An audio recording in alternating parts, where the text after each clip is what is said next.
Assalamualaikum warahmatullahi wabarakatuh. Perkenalkan nama saya Muhammad Hamid Lutия, NPM 2310631160 Saya mahasiswa Teknik Elektro tahun 2023 kelas C.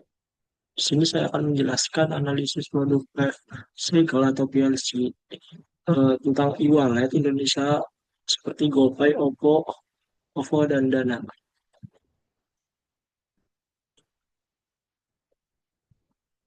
Pertama, konsep dasar produk life cycle. Produk life cycle atau PLC merupakan konsep yang menggambarkan perjalanan dan perkembangan suatu produk sejak pertama kali diperkenalkan ke pasar hingga akhirnya mengalami penurunan permintaan. Konsep ini menekankan pada ekonomi produk yang mencakup aspek penjualan, laba, serta tingkat penerimaan pasar dalam setiap fase kehidupannya. PLC terdiri dari 4 tahapan utama, yaitu introduction atau pengenalan, growth pertumbuhan, maturity kematangan, dan decline penurunan. Setiap tahap memiliki karakteristik dan strategi pemasarannya yang berbeda sesuai dengan kondisi pasar dan perilaku konsumen.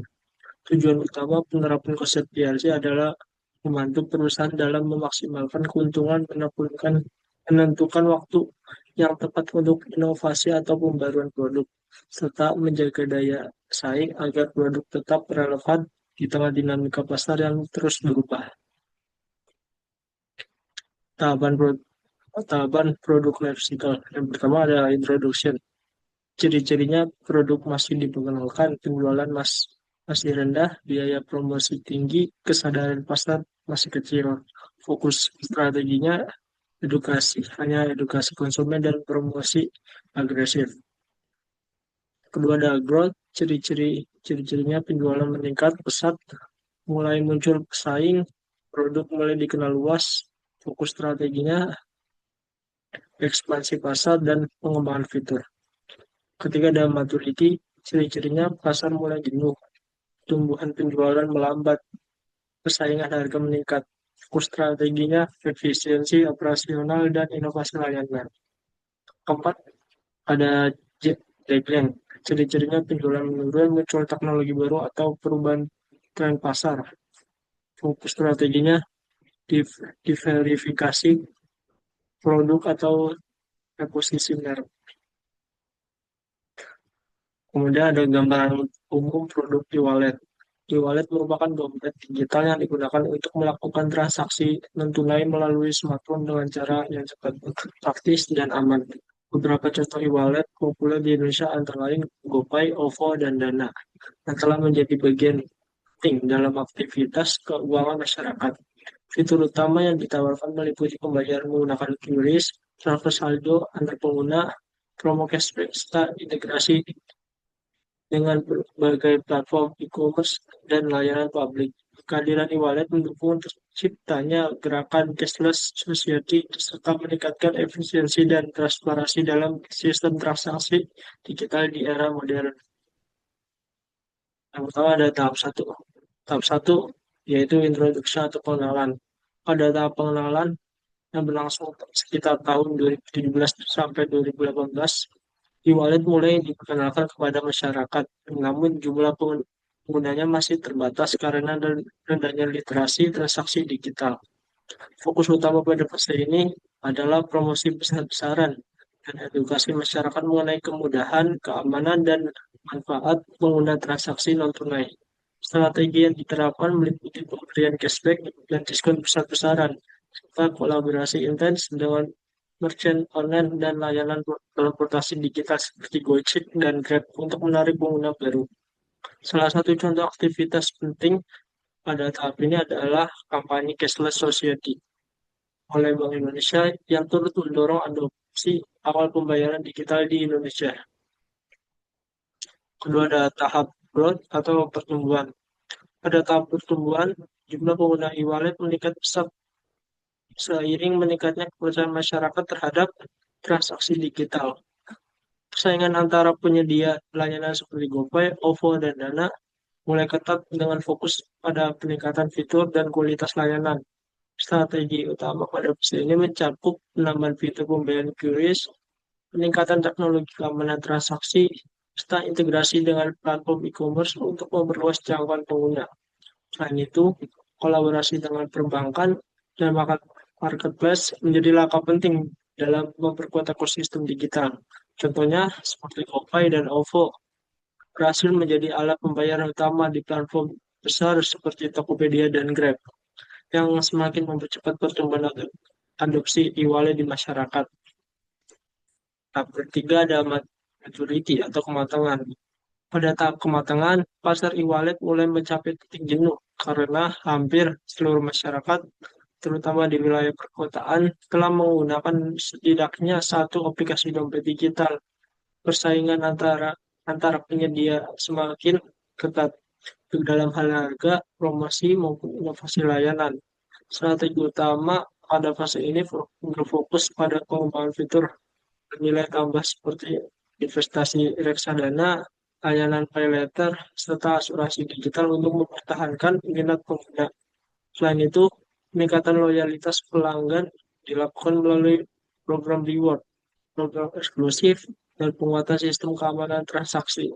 Contohnya dapat dilihat pada peluncuran layanan dana, ada dana premium, dan GoPay, ada GoPay Later, yang menjadi bentuk inovasi agar e-wallet tetap relevan dan kompetitif di pasar yang mulai stabil. Tahap 4 ada decline, ada penurunan.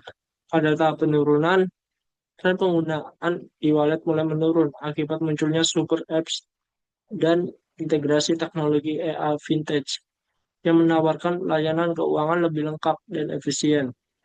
Pengguna berla- pengguna perlahan beralih ke sistem pembayaran terpadu seperti bank digital yang menyediakan fitur tabungan, investasi, dan kredit dalam satu platform.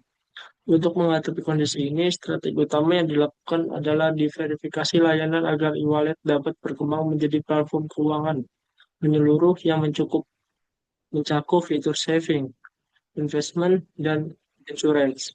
Selain itu, reposisi merek dilakukan dengan mengubah persepsi dan sekedar dompet digital menjadi ekosistem keuangan terpadu. Contohnya dapat dilihat pada OVO. Ada OVO Financial Service dan GoPay. Ada GoPay Investasi yang menunjukkan upaya adaptasi terhadap perubahan teknologi dan kebutuhan pasar. Kemudian ada strategi pemasaran dan inovasi. Pada tahap introduction, strategi pemasaran difokuskan pada promosi besar-besaran dan kolaborasi dengan platform populer seperti e-commerce dan layanan transportasi digital untuk memperkenalkan kemudahan transaksi non-tunai. Memasuki tahap growth, perusahaan memperkuat brand serta menghadirkan fitur transaksi yang lebih cepat dan aman guna meningkatkan kepuasan serta kepercayaan pengguna.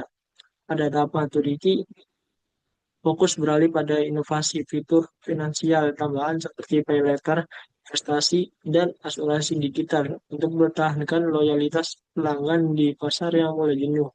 Sementara pada tahap decline, strategi diarahkan pada transformasi menuju layanan vintage terpadu berbasis AI agar tetap relevan dan kompetitif di tengah kemajuan teknologi keuangan yang terus berkembang. Ini visualisasi kurva produk produk life cycle terkait e-wallet, OVO, Dana, dan GoPay. Di sini ada tingkat penjualan versus waktu. Bisa dilihat pada introduction yang dari nol mulai naik dan growth itu bertumbuh eh, melebihi nilai introduction mulai tinggi dan maturity dia mulai jenuh butuh pengembangan serta ada decline yang penurunan grafiknya menurun.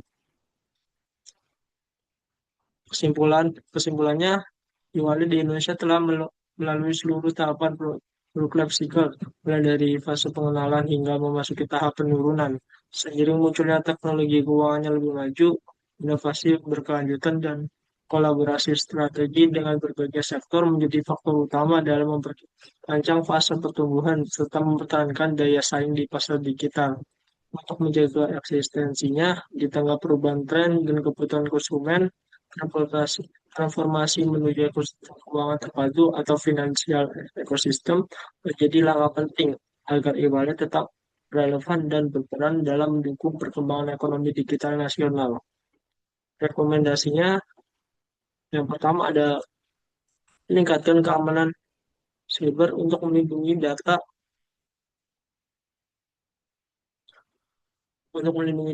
dan transaksi pengguna dari potensi kejahatan digital.